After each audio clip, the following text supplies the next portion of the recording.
नमस्कार मित्रांनो, तर आता आपण आहोत सांची स्तूप, जिथे गौतम बुद्धांच्या अस्थी ठेवण्यात आल्या आणि त्यावरती एक स्तूप बांधण्यात आला। असेच बहुसंख्य स्तूप सम्राट अशोकांनी बांधले। हा स्तूप इसवी सन पूर्व 3ऱ्या शतकात बांधण्यात आला होता आणि हा भव्य दिव्य आहे आणि सगळ्यात मोठा स्तूप म्हणून ओळखला जातो किंवा सगळ्यात पहिला। आणि हा मध्य प्रदेशातील रायसेन जिल्ह्यात सांची येथे आहे। आपण या ठिकाणी पाहू शकतो ते वरती जे दिसतंय ते तेवढंच ते जुना स्तूप होता। परत ह्याचं बाकी काही राजवटींमध्ये जीर्णोद्धार करण्यात आला आणि बांधण्यात आलं।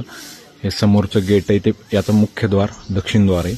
अशी 4 दरवाजे आहेत या स्तूपाला आणि यावरती बुद्धांच्या आयुष्याचा काही काळ कोरण्यात आलेला आहे आणि त्यातून बुद्धांनी आयुष्य जगले त्याची माहिती देण्यात आली।